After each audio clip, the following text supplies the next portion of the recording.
Now, I know what you're thinking. There's no way that that tie goes with that shirt. And you know what? It's okay to be wrong sometimes. What? Would it surprise you to learn that many of the rules churches enforce on their members don't actually come from the Bible? Perhaps even more concerning is that a lot of the rules that are in the Bible aren't actually being enforced by the church at all. And worse still, these rules, or the lack of other rules, have trickled into society, creating widespread confusion about what God truly commands. This distortion isn't just a church issue, it's affecting how people perceive faith, morality, and even God himself. Today's video is part 2 of my series titled Confessions of a Former Pastor. And in this video, we are going to break down a few examples of the rules American churches have created and others that the church has ignored. And trust me, this is just the tip of the iceberg. There are even more damning accusations that I'll be discussing in later videos. But for now, let's explore these topics and challenge some long-held beliefs surrounding and almost certainly propagated by the American church. Hi, this is Editor Tim from the future, and we're on the floor now because I was told that if you want to make your videos more exciting, you should switch things up. So here we are. Now, I know every time you watch a YouTube video, you hear the creator say something to the effect of, "Don't forget to like and subscribe."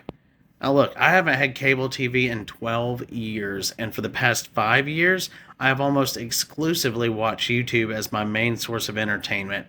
And if I had just $1 for every time I heard a YouTuber ask me to like their video, well, I'd have a lot of dollars. But the reason creators are constantly asking you to like, comment, and subscribe is quite simple. YouTube is more likely to promote a video to other users on the platform if the number of people who like the video is actually closer to the number of people who watch the video. YouTube's algorithm, it's more likely to spread videos that have high rates of interaction on them, such as people commenting and sharing the videos they watch. And I don't know about you, but I, for one, am guilty of watching countless videos and never actually pressing the like button. Now, sometimes it's because I'm watching the video on my TV, and hitting the like button in that scenario is a cumbersome task. But the other times, when I'm just watching on my phone, I honestly don't know why I rarely hit the like button. I know I wouldn't watch an entire video if I didn't like it. But for some reason, I still don't hit the like button. And I'm fully aware of the fact that my lack of interacting with each video is having a negative effect on the creators I enjoy watching. So, I am trying to do better and will make an honest effort to start pressing like on every video I watch to the end so that I can show these creators that I appreciate their work and providing a video that I found entertaining or educationally significant enough to watch from start to finish. It's literally the least I could do to support them. And with that being said, I now turn to you and ask that if you appreciate the content that I'm putting out, please like the video, comment if you have an opinion to add, share it if you believe others would benefit from the information I present, and subscribe to the channel if you haven't already so that you always know when I upload new videos. You see, these actions let me know that my videos have made an impact. And honestly, that's really my biggest goal for this channel. So now, sit back and relax, and it is now time for your feature presentation to begin. And if you get that joke, you are old. Judge not. We've all heard it said, "Judge not, lest you be judged." It's one of the most quoted phrases from the Bible, often used to suggest that no one should ever pass judgment on anyone else. But is that what Jesus really meant? Maybe we should look at this in its full context in Matthew chapter 7, verses 1 through 5. This is what Jesus actually said. "Judge not, that ye be not judged, for with what judgment ye judge, ye shall be judged, and with what measure ye mete, it shall be measured to you again. And why beholdest thou the mote that is in thy brother's eye, but considerest not the beam that is in thine own eye? Or wilt thou say to thy brother, Let me pull out the mote out of thine eye? And behold, a beam is in thine own eye. Thou hypocrite, first cast out the beam out of thine own eye, and then shalt thou see clearly to cast out the mote out of thy brother's eye. Can you believe I said that without messing up once? Inconceivable. Let me paraphrase. Don't try to remove sawdust from someone else's eye when you've got a dang 2x4 sticking out of yours. That's the Tim translation, by the way. This isn't a blanket ban on sin. Instead, Jesus is urging us to examine ourselves first. If we're guilty of the same or worse sins, then we have no business judging others. We have no business pointing out the sins of others. Yet, many churches and individuals weaponize this passage to silence accountability. Meanwhile, hypocrisy runs rampant. For example, it's absurd for a man to chastise his friend for watching explicit adult videos online while they themselves are having an affair on their wife. By all accounts, it doesn't make sense. If you've ever flown on a plane before, you can kind of catch this concept in a different way.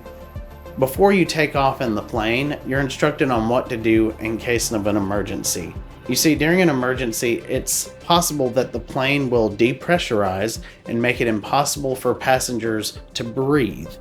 In this event, oxygen masks will drop from the ceiling above you so that you can put on the mask and avoid dying from hypoxia. To prepare you for such an emergency, you are told that before helping others to put on their masks, such as children and the elderly, it's best that you put on your own mask first. And then, once you've successfully put on your own mask, then you can help a child or you can help an elderly person. And I know as a parent, this goes against all of my instincts. Without question, I would give my life to save my daughter's life. But the problem is, if you pass out from the lack of oxygen, you'll never be able to save you or your child.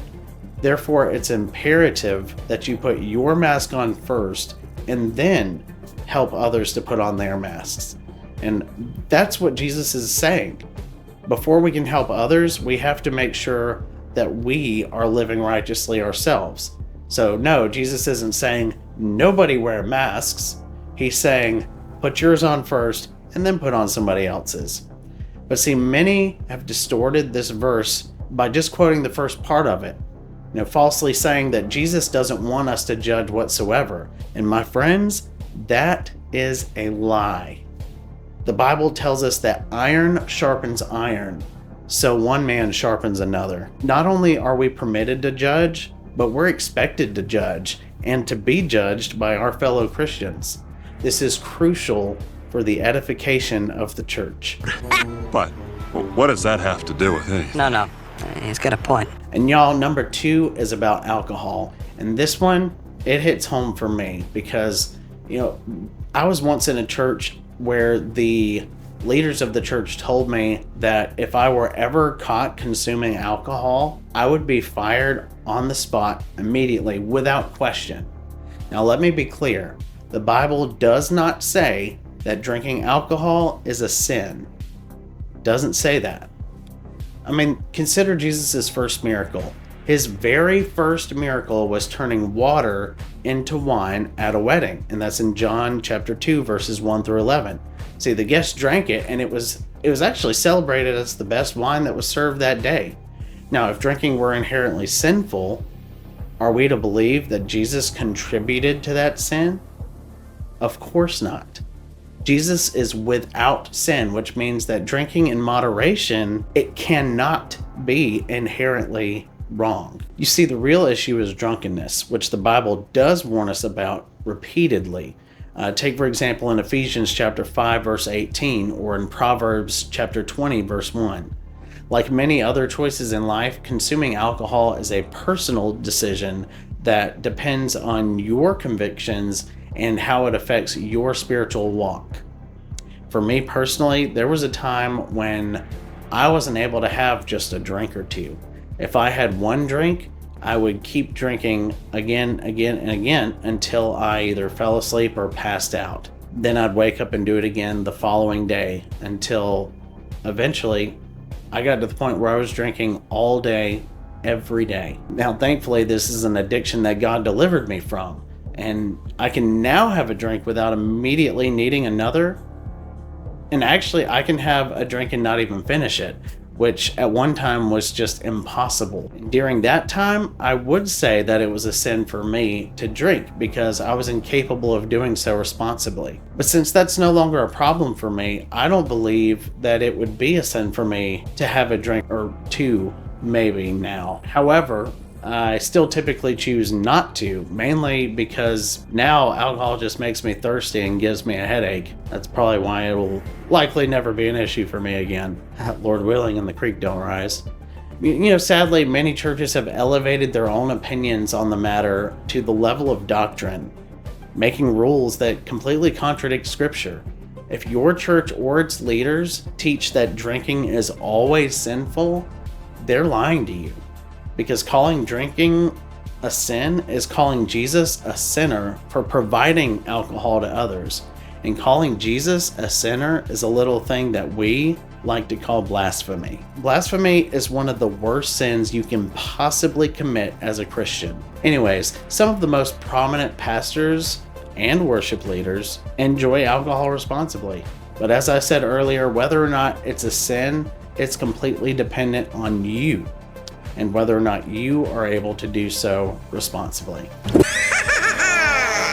I win. The third thing that I want to bring up in today's video is the church leadership structure.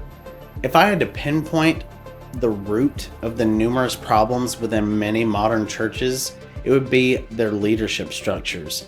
The New Testament clearly outlines how churches should be led, but today's practices often stray far from biblical teaching. Scripture teaches us that churches should be led by pastors or elders, and these are terms used interchangeably throughout the scriptures that refer to spiritually mature individuals.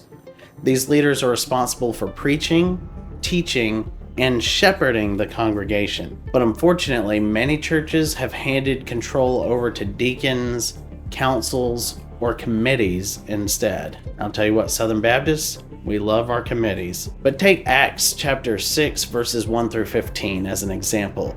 Deacons were originally appointed to handle the logistical needs of the church, such as caring for widows, so that the apostles could focus on preaching. Deacons were servants, not decision makers. And over time, this role has been distorted. And in many Baptist churches, deacons hold more power than pastors. And then there are church councils, groups often composed of deacons, committee members, and even some random church congregants. And while pastors might sit on these councils, they're often outnumbered and usually overruled. These councils can even fire pastors, which gives them a disproportionate power and undermines a pastor's biblical leadership. This deviation from Scripture has serious consequences. Churches lose focus on their mission. They spend energy on internal politics and fail to function as God intended. When leaders prioritize control over service, the entire church suffers. And this is a big problem. The Bible provides clear guidance on how we should live and worship and lead. And I often say that the word Bible simply stands for basic instructions before leaving earth. But many churches ignore or alter these instructions, cherry picking what aligns with their preferences. This isn't just about misinterpretation, it's about rebellion. I firmly believe that some churches in America, they're no longer following God at all. Instead, they're using religion as a means to control others, gain power, or justify their actions. And what's the result? A distorted gospel that leads people astray. And that brings me to my most damning accusation, one I'll fully explore in my next video. The American church is leading people to hell. So what's next? If you're just joining this series, I strongly encourage you to check out part 1. I'll link it in the description below. This series, Confessions of a Former Pastor, is a deep dive into the alarming issues that I've encountered in the church during my years as a pastor. If you've ever wondered what's really happening behind the closed doors of America's churches, you need to watch this series. This series will challenge you to think critically about faith, leadership, and the church's role in society. I've also written a book by the same title, which delves even deeper into these issues. If you're interested, I'll be leaving a link to the book on Amazon in the description. If this video resonated with you, please give it a thumbs up, leave a comment below, and hit that subscribe button. It helps me reach even more people and keeps you updated on my latest videos. My channel currently covers a wide range of topics such as guns, faith, politics, current trends, religion, and more. As a new and growing creator, I'm still experimenting to find what works best. And that's pretty great because this freedom allows me to explore different ideas and share content that matters to me and hopefully to you. And this is pretty great because you see, I'm, a small, young YouTube creator. So I have the ability to, try out different things, see what works best for me, what topics that I excel at teaching, what topics people want to hear from me, because there's thousands, probably tens of thousands of other YouTube creators that you can be listening to. But what is it that people are going to want to hear from me? What do I bring to the table that's different other than very purple ties? The larger creators, a lot of them, they're stuck in niches they couldn't get out of even if they wanted. But my channel, it's new, it's small. At the time of making this video, I think I have 15 subscribers. And you know what? I'm perfectly happy with that. I get excited whenever I see just 100 people have watched my video, because that's 100 people that I have had the opportunity to share with. While some people might laugh at that, or some people might make fun of dumb old Tim who gets excited about getting 100 views on a video. But I mean, seriously though, if 100 people is all this video reaches, I'd be happy with that, because that's 100 people that I've had the opportunity to reach. That's 100 people that I've had the opportunity to make an impact on. And when I was a pastor, there'd be Sundays that I'd get up and we might not even have 100 people in the church that day. And I've been the leader of services where we've had 400 to 600 people in them, and those are incredible opportunities. But see, I don't have that kind of a platform anymore. YouTube is a way that I can still reach out and touch people that before I just didn't have the capability of. Whenever I was forced to leave ministry, it really killed me.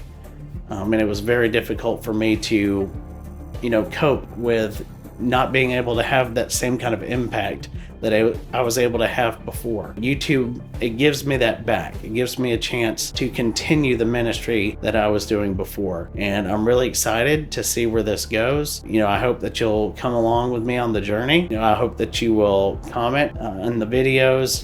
If you have ideas, share them with me. I'm open to whatever it is you want to hear me talk about. If it's something that works out, then great. Hey, I might even let people know that it was you that gave me the idea. But yeah, I want to hear from you. What topics would you like for me to cover in future videos? Whether it's theology, societal issues, or something completely different. Your input is invaluable. Remember, there's a battle raging for the soul of America and its people.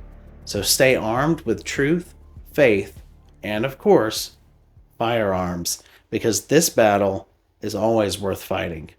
See you in the next video.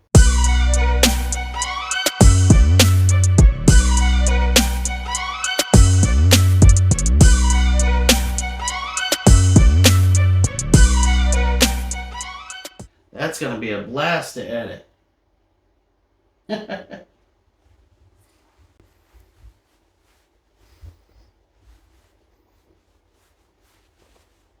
swear I can never get this right. By the way, do you like my Christmas lights?